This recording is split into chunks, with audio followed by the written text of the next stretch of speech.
Hi guys, आज मैं आप लोगों के लिए एक नया ड्रामा लेकर आई हूँ।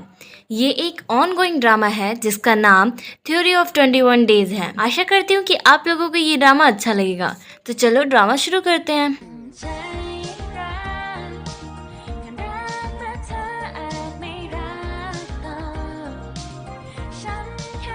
इस एपिसोड की स्टार्टिंग हमारे मेन लीड क्यू से होती है। हमें उसकी आवाज़ सुनाई जाती है। वो अपने बारे में बताता है कि वो एक हाई स्कूल का स्टूडेंट है और उसकी मॉम चाहती थी वो एक एक्टर बने। उसने बहुत सारे कंपटीशन में पार्टिसिपेट किया और सभी कंपटीशन में जीता भी, बट प्रेजेंट में वो एक लूज़र की तरह बनकर रह गया है। वो कहता है कि सभी की लाइफ का एक टर्निंग पॉइंट होता है और ये एक शुरुआत है मेरी लाइफ की चेंज का। फिर वो अपनी मॉम के बारे में बताता है। कहता है कि मेरी मॉम केक सेल करती है ऑनलाइन। काम में उसके अंकल भी उसकी मॉम का साथ देते हैं। मॉम कहती है आज तुम्हें एक ऑडिशन देने जाना है, मैंने बात कर ली है। तब क्यों बोलता है मैंने पहले भी बहुत सारे ऑडिशन दिए थे बट मेरा सिलेक्शन किसी में नहीं हुआ। तब उसके अंकल कहते हैं पेशेंस रखना होगा। के बाद उसकी मॉम एक फ़ोटो दिखाते हुए कहती है इस लड़की का नाम मुख है, ये तुम्हारे ही स्कूल में पढ़ती है, तुम जानते हो क्या? तब क्यों कहता है मैं तो इसे नहीं जानता पर मैं अपने दोस्तों से बात करूंगा। उसकी मॉम कहती है तुम इससे बात कर सकते हो हमारी बेकरी प्रोडक्ट की एड के लिए। क्यू स्कूल चला जाता है। फिर हमें क्यू के बेस्ट फ्रेंड फ्रैंक के बारे में पता चलता है। वो स्कूल का रिप्रेजेंटेटिव, रियलिटी क्यू बनने वाला था उसका रिप्रेजेंटेटिव, बट एंड मौके पे क्यू नहीं बन पाया, उसका दोस्त फ्रैंक बन गया। फिर हमें क्यू के दूसरे दोस्त को दिखाया जाता है जिसका नाम टॉय है। टॉय सभी चीज़ों में बेस्ट है, गेम में, सिंगिंग में, एक चीज़ को छोड़ के वो स्टडी में बिल्कुल सही नहीं है। बाद हमें दिखाया जाता है तीनों दोस्त साथ बैठे होते हैं। टॉय उसे मुख की वीडियो दिखाता है और बताता है ये 12th क्लास में है और इसके बहुत सारे फॉलोवर हैं। तब क्यू कहता है मुझे तो ये ग्रेजुएशन की स्टूडेंट लग रही है। तब टॉय कहता है हाँ, बट जब तुम इसे सामने से देखोगे तो ये तुम्हें बहुत क्यूट लगेगी। टॉय पूछता है तुम क्यों इसके बारे में पूछ रहे हो, क्या तुम इसमें इंटरेस्टेड हो? क्यों कहते हैं नहीं, मेरी मॉम चाहती है कि ये हमारे बेकरी प्रोडक्ट की ऐड करे। तब टॉय कहता है ये थोड़ा हार्ड होगा क्योंकि ये बहुत पैसे लेती है। साथ ही वो कहता है अगर तुम इसको अपने प्यार में गिरा लो तो शायद तुम्हारा काम फ्री में ही हो जाए। तब क्यू कहता है ये मेरी टाइप की नहीं है। फ्रैंक बोलता है तुम इसीलिए मना कर रहे हो ना क्योंकि ये तुमसे बड़ी है। एक बड़ी लड़की को डेट करना अच्छा होता है क्योंकि वो ज़्यादा नखरे नहीं करती। तब टॉय उससे बोलता है ये तो सिर्फ 1 साल ही बड़ी है। टॉय बोलता है से क्या तुम्हें लगता है वो तुमको डेट करेगी? इसके बाद क्यू खड़ा होता है और अपनी तारीफ करने लग जाता है। ये देखकर उसके दोनों दोस्त चुपचाप वहाँ से खिसक लेते हैं। मुख का दिखाया जाता है के पास प्रिंसिपल आते हैं और उसे थैंक यू बोलते हैं क्योंकि उसकी वजह से स्कूल भी प्रमोट हो रहा था और वो कहते हैं तुम्हें अवार्ड भी मिलने वाला है ना, मैं चाहता हूँ कि तुम उसमें एक्स को भी अपने साथ लेकर जाओ, इससे हमारे स्कूल का भी नाम बढ़ेगा और तुम दोनों वहाँ पे स्कूल के बारे में अच्छा अच्छा बोलना। तो मुख कहती है ठीक है सर। प्रिंसिपल मुख के साथ सेल्फी भी लेते हैं। वो कहते हैं मेरे बच्चे तुम्हारे बहुत बड़े फैन हैं। दिखाया जाता है मुख एक्स से मिलने जाती है। एक्स वहाँ पे पिक्चर्स ले रहा था। तब मुख देखने की कोशिश करती है तो एक्स नहीं दिखाता। एक्स बोलता है मैंने सुना तुम्हें अवार्ड मिलने वाला है। मुख कहती है हाँ, मैं उसी के लिए तो आई हूँ यहाँ। प्रिंसिपल सर ने कहा है कि मैं अपने साथ अवार्ड शो में तुम्हें भी ले जाऊं। फिर एक्स पूछता है अवार्ड शो कब है? मुख बोलती है 21 दिनों बाद है। फिर सीन क्यू पर शिफ्ट होता है। क्यू, टॉय और फ्रैंक ये तीनों साथ बैठे होते हैं।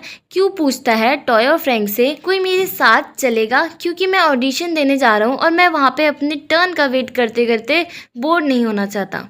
टॉय मान जाता है चलने के लिए पर फ्रैंक कहता है कि मेरी एक्स्ट्रा क्लास है, इसलिए फ्रैंक नहीं जा पाता। जब क्यू टैक्सी रुकवाता है अपने जाने के लिए तभी उस टैक्सी में एक्स बैठ जाता है और क्यू वहीं पे रह जाता है और एक्स चला जाता है। टॉय और क्यू ये दोनों ऑडिशन के लिए वहाँ पर इंतज़ार कर रहे होते हैं। तभी जो क्यू वॉशरूम चला जाता है वहाँ पर पहले से ही एक्स होता है और एक्स क्यू को देख रहा था। तब क्यू पूछता है कि तुम मेरे को ऐसे क्यों देख रहे हो? तब एक्स बोलता है तुम्हारी जिप खुली हुई है। तब क्यू फटाफट अपनी जिप बंद करता है और फिर हम देखते हैं वहाँ से एक्स चला जाता है। उसके पीछे पीछे क्यू भी जाता है। फिर अचानक से एक्स दरवाज़ा खोलता है जिससे क्यू को लग जाती है। एक्स का फ़ोन छूट गया होता है, इसीलिए वो वापस आया होता है अपना फ़ोन लेने के लिए। उसके बाद जाते वक्त एक्स क्यू से पूछता है क्या तुमको मेरी कोई मदद चाहिए, तब क्यू उसे भगा देता है। उसकी ऐसी हालत देख के टॉय हंसता है। फिर क्यू बताता है जिसने हमारी टैक्सी ले ली थी उसी ने मेरी ऐसी हालत की। तब टॉय कहता है अच्छा वो तो एक्स था।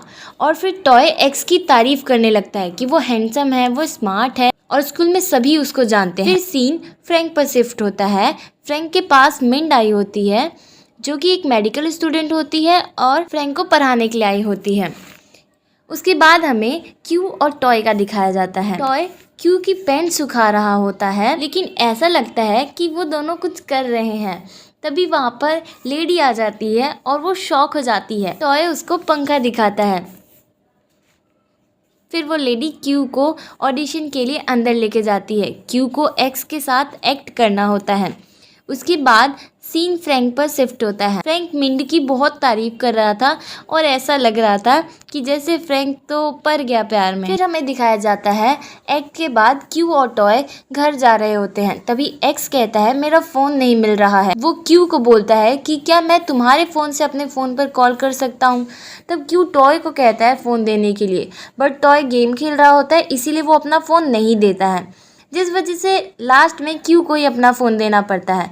और जब एक्स क्यू के फ़ोन से फ़ोन करता है तो फ़ोन एक्स के बैग में ही होता है। फिर क्यू और टॉय वहाँ से चले जाते हैं और एक्स स्माइल कर। फिर दिखाया जाता है टॉय क्यू से कहता है मैं तुमको छोड़ने नहीं जा सकता और हम दोनों के घर भी अपोजिट डायरेक्शन में है। ये सारी बातें एक्स भी सुन रहा होता है। तब एक्स अपने फ़ोन पर बात करते हुए कहता है कि आज मैं हाईवे की तरफ जा रहा हूँ और मैं उधर ही रुकूंगा। टॉय कहता है क्यू से देखो ये तुम्हारे घर के साइड ही जा रहा है, और ये कह के टॉय एक्स को बुलाता है। और टॉय एक्स से कहता है कि क्या तुम क्यू को भी अपने साथ लेके जाओगे, ये तुम्हारे घर के साइड ही जा रहा है। तब टॉय एक्स को कहता है मैं क्यू को तुम्हारे हवाले करके जा रहा हूँ, तुम इसका ध्यान रखना। उसके बाद टॉय वहाँ से चला जाता है। तब क्यू एक्स को कहता है मैं तुम्हारे साथ नहीं जाना चाहता, मैं खुद से ही चला जाऊँगा। तब एक्स कहता है क्यू तुम डर गए मेरे से। क्यू कहता है कि नहीं ऐसी कोई बात नहीं है, मैं तुम्हारे साथ बस नहीं जाना चाहता। फिर एक्स कहता है कि नहीं तुम मेरे से डर गए। क्यू कहता है नहीं मैं तुमसे नहीं डरा। एंड में क्यू को एक्स के साथ जाना ही पड़ता है। फिर जब क्यू टैक्सी से उतर के अपने घर जाने लग जाता है तो उसके पीछे पीछे एक्स भी जाने लग जाता है। तब क्यू उससे पूछता है कि तुम मेरे पीछे क्यों आ रहे हो, तुम अपने घर जाओ ना। तो एक्स कहता है तुम्हारे दोस्त ने कहा था कि तुम्हारा ध्यान रखना है। तभी क्यू की मॉम बाहर आ जाती हैं और फिर वो एक्स को इनवाइट कर लेती हैं डिनर पर। तब क्यू कहता है क्यों इसको क्यों बुला रहे हो। तब उसकी मॉम क्यू को चुप करा देती है। फिर क्यू अपने आप से ही बोलता है ये जरूर फ्री का खाना खाने आया है। फिर हमें दिखाया जाता है कि सभी एक साथ बैठकर डिनर करते हैं। तभी एक कस्टमर का कॉल आता है तो उससे कोई भी बात नहीं कर पा रहा था क्योंकि वो कस्टमर इंग्लिश में बात कर रहा था। सबसे पहले उस कस्टमर से क्यू के अंकल बात करते हैं, लेकिन वो समझ नहीं पाते कि आखिर वो बोल क्या रहा है। फिर उस कस्टमर से क्यू बात करता है, वो भी नहीं समझ पाता है ढंग से। तो फिर एक्स फ़ोन लेता है और उस कस्टमर से बात करता है और एक्स को अच्छे से इंग्लिश आती है। फिर एक्स क्यू की मॉम की मदद करने जाता है, लेकिन उसकी मॉम मदद लेने से मना करती हैं और उससे थैंक यू बोलती हैं कस्टमर से बात करने के लिए। और वो एक्स की तारीफ भी करती और वो कहती है कि हमेशा मेरे क्यू का ध्यान रखना। फिर क्यू की मॉम क्यू को अपनी बेकरी की स्वीट देती हैं और क्यू को कहती है कि जाओ तुम एक्स को छोड़ के आओ। फिर जब क्यू एक्स को छोड़ने जाता है तब एक्स कहता है कि मैंने टैक्सी बुक कर दी है। तो क्यू कहता है तुम ये बात पहले नहीं बोल सकते थे। उसके बाद क्यू कहता है कि मैं आशा करता हूँ कि हम दोनों दोबारा कभी ना मिलें। तो फिर एक्स कहता है क्यू तुम्हें मुझसे क्यों नहीं मिलना। क्यू कहता है क्योंकि मैं तुम्हें पसंद नहीं करता, तुमने मेरी सारी चीज़ें मेरे से ले ली, जैसे मेरा रोल, मेरी मॉम, मेरे अंकल और मेरा कस्टमर भी। इसी बात पर दोनों के बीच एक शर्त लग जाती है। एक्स बोलता है 21 दिन बाद मूक एक अवार्ड शो में जा रही है। मेरा चैलेंज ये है कि मैं चाहता हूँ मूक मेरी जगह तुम्हें इनवाइट करे उस अवार्ड शो में जाने के लिए। क्यू बोलता है तुम दोनों एक दूसरे को जानते हो इसीलिए उसने तुमको इनवाइट किया है। तभी एक्स कहता है मैंने मना कर दिया है, मैं उसके साथ नहीं जाऊंगा, इसीलिए मूक अब किसी और को ढूंढ रही है अपने साथ उस अवार्ड शो में लेके जाने के लिए। फिर क्यू उस चैलेंज को एक्सेप्ट कर लेता है। उसके बाद हमें दिखाया जाता है क्यू अपने रूम में होता है। तभी उसके पास एक्स का मैसेज आता है। क्यू सोचता है इसके पास मेरा नंबर कैसे आ गया। तब उससे याद आता है उसने अपना फ़ोन खुद ही तो दिया था एक्स को। फिर हमें अगली सुबह का दिखाया जाता है। क्यू सारी बातें अपने दोस्तों को बताता है। तभी वहाँ एक्स आ जाता है। क्यू बोलता है, तुम्हें पता है उसने मेरे को क्या कहा? उसने कहा वो मूक से बात करेगा मेरे बेकरी प्रोडक्ट्स की एड के लिए। तभी एक्स कहता है, तुम्हारी मॉम को खुशी होगी अगर ये तुम खुद करोगे। ये सुन के वो तीनों डर जाते हैं और फिर टॉय पूछता है कि अगर मेरा दोस्त हार जाता है तो क्या होगा? तो एक्स कहता है हारने वाले को जीतने वाले की बात माननी होगी और वहाँ से चला जाता है। तभी क्यू खड़ा होता है और अपने दोस्तों से पूछता है कि क्या तुम दोनों मेरा साथ दोगे मेरा ये चैलेंज जीतने में? तो वो दोनों मान जाते हैं क्यू का साथ देने के लिए और फिर क्यू बोलता है चलो इस 21 दिन के मिशन को शुरू करते हैं। इसी के साथ ये एपिसोड यहीं पे खत्म हो जाता है। अगर आपको ये एपिसोड की एक्सप्लेनेशन अच्छी लगे तो लाइक करना और अपने उन दोस्तों को शेयर करना जिनको ड्रामा देखना पसंद है।